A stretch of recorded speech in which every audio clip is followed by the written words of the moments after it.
સુરતથી વિગતો છે। ભીષણ ગરમી વચ્ચે પણ મતદાનમાં ભારે ઉત્સાહ જોવા મળી રહ્યો છે। આકરા તાપ છતાં મતદાન મથકો પર મતદારોની કતાર જોવા મળી રહી છે। શહેરમાં 41 ડિગ્રી તાપમાન છતાં પણ લોકોમાં અનેરો જોશ છે। દેશના ઉજ્જવળ ભવિષ્ય માટે મતદાન કરવું અનિવાર્ય છે। ભીષણ ગરમી પર લોકશાહીનો પર્વ ભારે પડ્યો છે।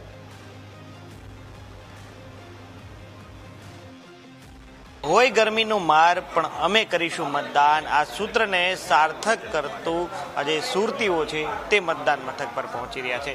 આ દ્રશ્ય જોઈ શકો છો કે મહિલાઓ છે પોતાના મિત્રો સાથે જે મતદાન કરવા માટે પહોંચી રહ્યા છે।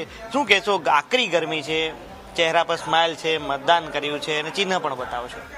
પણ જો અમારા વોટ એટલો અમૂલ્ય છે કે તડકા વડકા કોઈ કંઈ નહીં દેખાયું અમને, અમે વોટ કરવા આવી ગયા છે। કેટલો આગ્રહ છે? બહુ 40 કરતાં વધારે છે। લોકોને વોટ ફોર બેટર ઇન્ડિયા એટલે વોટ તો કરવું જ જોઈએ।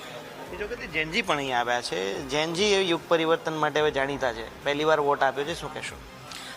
ફર્સ્ટ ટાઈમ વોટ આપ્યો છે, બહુ સારું હતું વોટ આપવાનું, મને બહુ સારો એક્સપિરિયન્સ હતો અને વોટ આપવા ગઈ તો અંદરના લોકો પણ બહુ કોઓપરેટિવ હતા, મને બહુ સારી રીતે સમજાવ્યું, એટલે કોઈ પણ એમ વિચાર્યા વગર ગયા પણ ત્યાં અમને બધું સમજાવ્યું કે કઈ રીતે શું કરવાનું છે। બહુ સારો એક્સપિરિયન્સ રહ્યો અને બહુ ઇમ્પોર્ટન્ટ પણ છે, એક વોટથી પણ બહુ ફરક પડી શકે છે। કેવું બહારનું વાતાવરણ કેવું છે? બહુ જ ગરમી તો બહુ જ છે પણ આપણને એટલું જ ઇમ્પોર્ટન્ટ છે આપના ફ્યુચર, બેટર ફ્યુચર માટે।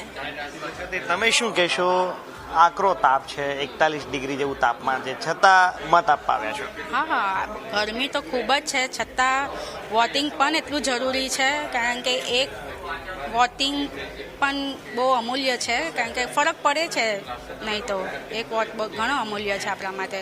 લોકોને શું કહેશો? હા, લોકોને એવું કહીશ કે તમે ગરમી છે છતાં તમે પ્લીઝ વોટિંગ માટે આવો, પ્લીઝ।